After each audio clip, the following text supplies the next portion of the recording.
Welcome back to my channel. Alis tayo ngayon. Punta tayo ng downtown. May lalakarin akong insurance. Hindi pa ako nag-apply simula nung dumating kami rito. So kailangan namin mag-apply. Babas ako ngayon. Sakay tayo sa bus station. And tignan nyo naman kung ano yung panahon natin ngayon. Parang masyadong foggy. Hindi siya ganun kalamig ngayon. Foggy lang. Tapos parang medyo umaambon. Tapos kung makikita nyo yung kalsada is medyo basa. So kailangan maingat tayo dahil baka madulas tayo. Dahil marami na nadudulas sa ganito.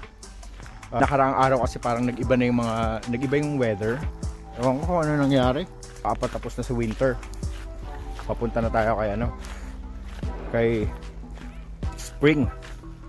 So yun, mga 5 minutes walk papunta ng bus station.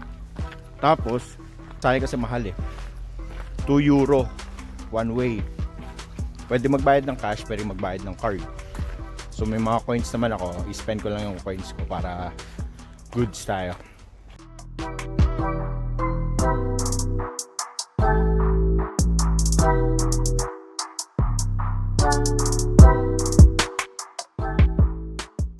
Bus station, waiting na lang tayo sa bus.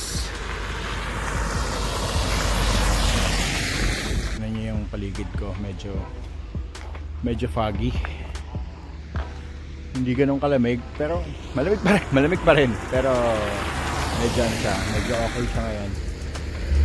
Medyo okay siya. So, yan, antay lang tayo ng bus konti.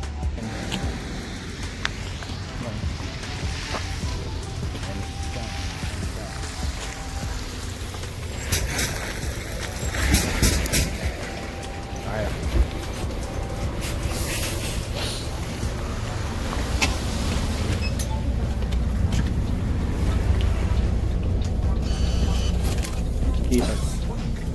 Alright.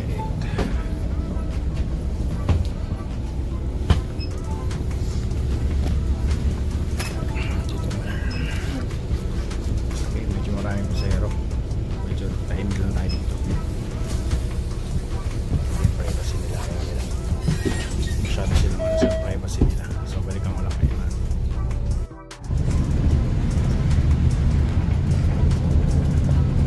Mga 6 or 8 stops yan bago tayo makarating ng center para ng downtown.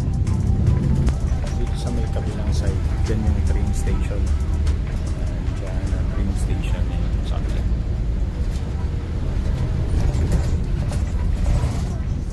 Yan, school yan. Marami naman pumapasok dyan yung building na yan. Yan, school.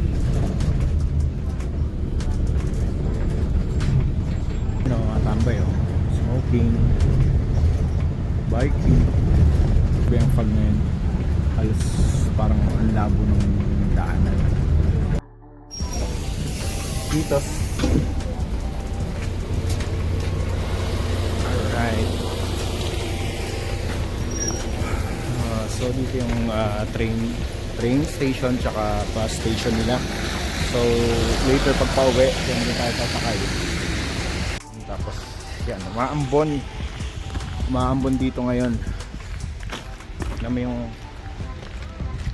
lugar. Okay naman, maganda siya Sobrang lang talaga. Sobrang labo. Tapos yung pupuntahan ko na insurance is somehow dun lang. Somewhere. Ito sa may kabilang establishment. Apply tayo insurance para in case na magkasakit tayo covered tayo. Walang problema. Libre naman, okay lang siya. Daming tao. Ano bang araw ngayon? Wednesday. Today is Wednesday. Tawid tayo. Alright. Delicates, madulas. Madulas kalsada.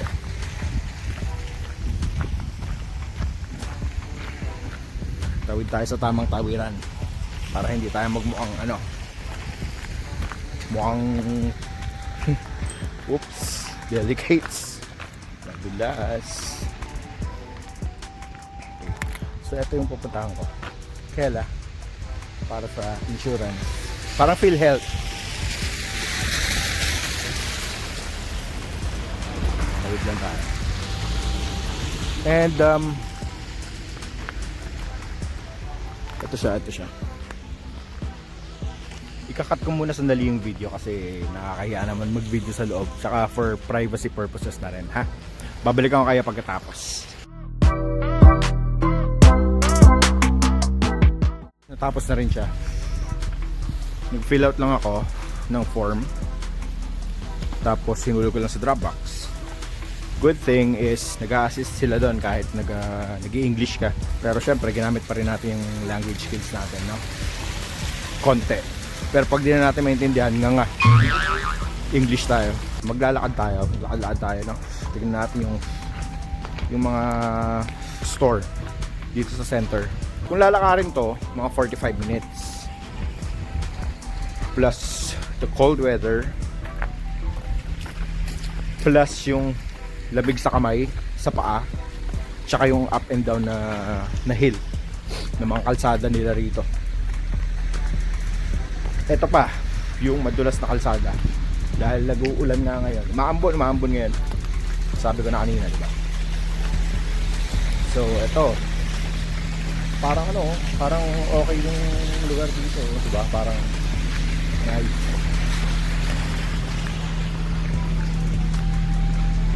Tingnan natin kung anong meron dito makakainan. Tapos i-testing natin, tapos i-review natin kung anong mga pagkain nila. Depende, pwede ngayon, pwede sa mga susunod na araw.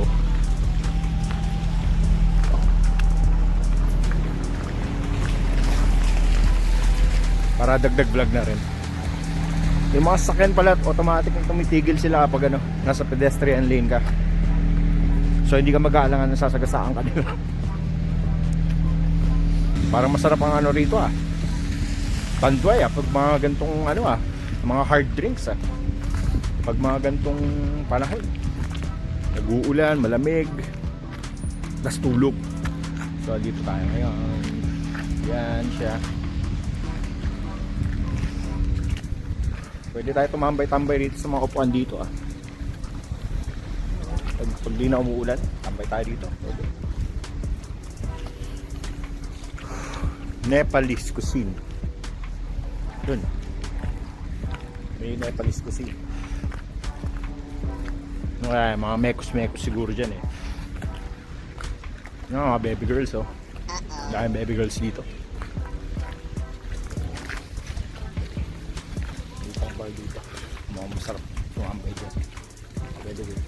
Baby girls. Move. Alam na. Pero behave tayo Masyado siguro tayo maaga. Kasi parang mga nagbubukas sila mga 10, 11. Pero di ba ang ganda ng lugar nila.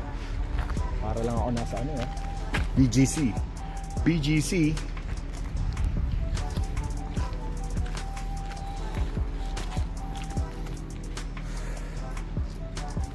Sinihan nila. Yan, sinihan nila. Siguro mga konting tao lang dyan So hindi pwede yung mga gawaan ng mga ng mga Pinoy sa sinihan. Alam niyo ibig sabihin. Okay, ang daming mga spot dito na pwede tambayan.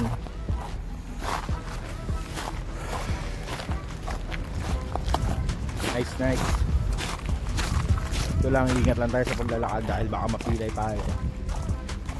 Mabagok tayo, mapilayan, mabalian ng buto-buto, alam mo naman. Pag medyo tito-tito ka na, kailangan medyo maingat ka na sa mga gigilid. Ang lamig. Ang laking aso. Kita niyo yan? Ang aso. Pag kinagat na yan. Ang laki. Kita niyo, ang laki. Sana sa bewang na lang. Naka ano pa yan yung normal position niya. Paano pag tumayo pa yan? Laki. Ito na naman, may isang inuman na naman dito.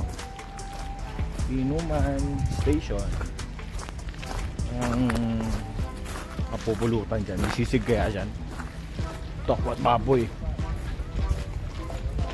Siyempre wala. Ganda rito. Okay, ito parang mga kung ano-anong shop, no? Intersports. Saan na lang natin yung pasukin pag may pambili na tayo. Kapihan, pwede tayo magkape dun. Mukhang okay din magkape dun. Dami bang tao? Tingnan natin. Shy type kasi ako eh. Ayoko na masyado maraming tao. Iingat ako. Magulas yung mga yelong na tunaw. Parang pwede. Kape tayo. Tingnan niya, kape tayo. Parang hindi ako ready.